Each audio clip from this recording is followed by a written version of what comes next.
मोहब्बा को जो बेटा कहलाता नवनी अल्लाह को जो गोद जो मुझसे छोट भाई को नाम इंद्रजीत कुमार पढ़ता है, जो खुद नाम इंद्र कुमार पढ़ता है। जब मैं राज मोहब्बा के अंदर पैदा लिया, जब मैं 10 वर्ष का था और इंद्रजीत 5 वर्ष का, तो परेड का जनरल चतुर्दल सिंह ने नाम लिखा दिया। कहा तो वही मधुपुर कॉलेज जाते जाते समय बोला कि देखो बेटा इंद्रजीत, कान खोल कर सुन ले, जब तक मोहब्बा से रुद्र नाम का परवाना नहीं जाए तब तक मोहब्बा वापस मत आना। जिस दिन बिना ऑर्डर का मोहब्बा वापस आ गया, सरकार के बरगाह में टांग देंगे। सो आज 12 बरस गुजर चुका है, अभी तक मोहब्बा से ना कोई चिट्ठी ना कोई खबर आया है। ठीक है, इस वक्त जो है इंद्रजीत रोज की रोज कॉलेज जाने में लेट करता है। इस वक्त इंद्रजीत को आवाज लगाता हूँ, दोनों मधुपुर कॉलेज चलेंगे पढ़ने के लिए।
सजना जो राज भापा का जो बेटा कहलाता हूँ जगनुदर का, जो बेटा कहलाता हूँ जगनुदर का, तो कौन दिखा सकती फूला को पड़ता हूँ ना, जो खुद ही भाती मरपति अल्लाह को, जो खुद है भाती मरपति अल्लाह को, तो चाची को नाम सती सोना पड़ता है। जो मुझसे बड़ा भाई का नाम इंद्र कुमार है, तो मेरा ही नाम इंद्रजीत कुमार पड़ता है। सजना एक समय का बात है, जब मैं 5 वर्ष का था तो पिताजी ने मधुपुर कॉलेज में एडमिशन करा दिया और जाते जाते बोल गए, बेटा इंद्रजीत रे कान खोल के सुन ले, जब तक राज महापा से मधुपुर कॉलेज रुदल नाम को पढ़ना नहीं है तब तक तुम दोनों यह नहीं सकता। अगर बिना ऑर्डर किया गया तो सरकार को बरगीज में उठाएगा। परमात्मा आज 12 बड़ी मधुपुर कॉलेज में बीत चुका है, अभी तक ना कोई चिट्ठी ना कोई खबर आया।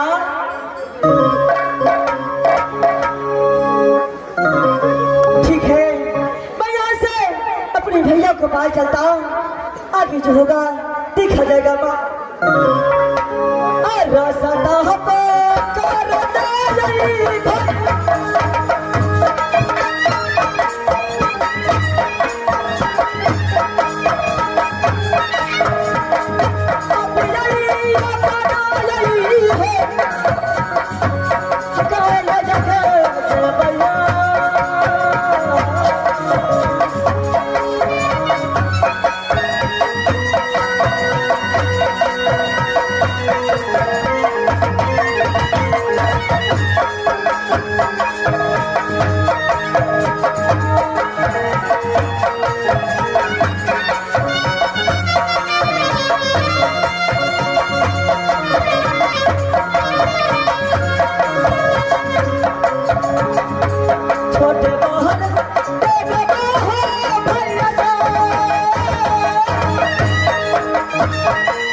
सबसे पहले ये बता कि रोज की रोज तुझे कॉलेज जाने में इतना लेट क्या होता है?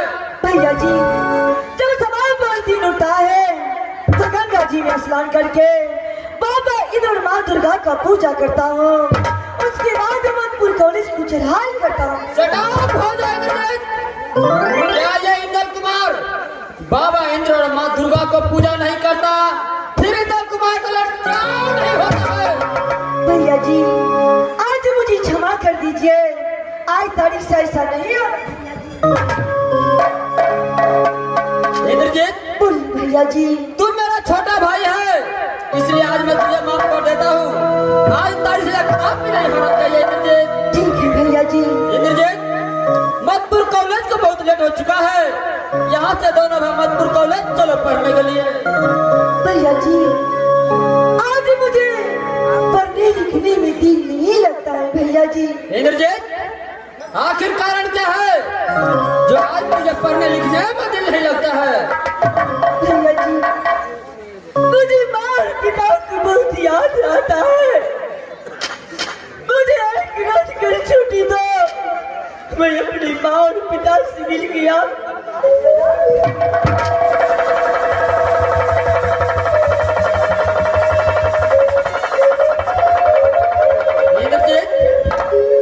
तू तो जानता है प्रेम का चंडाल चतुर्दल सिंह कैसा है, जो आते समय क्या बोल दिया था कि देखो बेटा इंद्रजीत, रे कान खोल कर सुन ले, जब तक मोहब्बत से रुदल नाम का परवाना नहीं जाए तब तक मोहब्बत वापस मत आना। जिस दिन बिना ऑर्डर का मोहब्बत वापस आ गया सरकार के बरगाज में टांग देंगे।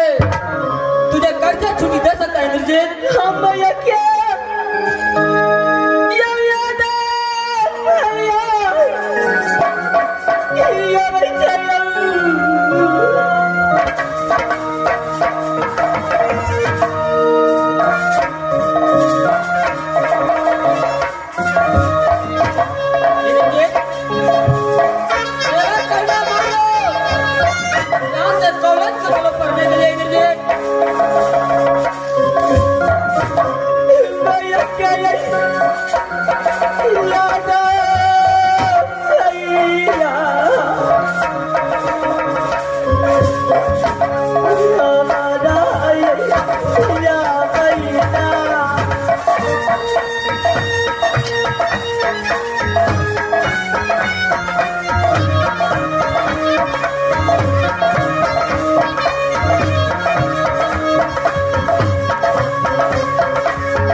भैया जी, जब मेरे बातों को नहीं मानता है तो क्यों नहीं दोनों भाई यहाँ से मोहब्बत समाते हैं इंद्रजीत? क्यों नहीं भैया जी, यहाँ से दोनों भाई मिल करके सिंगियार सिराज मोहब्बत चलना चाहिए भैया जी। क्यों नहीं इंद्रजीत? माँ सोना से और चाची फूला से मिल लेंगे, इस लेकिन इस बातों का पता चाचा रुदल सिंह तो कदापि नहीं होना चाहिए इंद्रजीत। ठीक है भैया जी। इंद्रजीत फौरन मिल लेंगे और फौरन यहाँ से मजदूर कॉलेज चलाएंगे इंद्रजीत। ठीक है भैया जी, यहाँ से सिर्फ राज मोहब्बत चलिए भैया जी। चलो इंद्रजीत।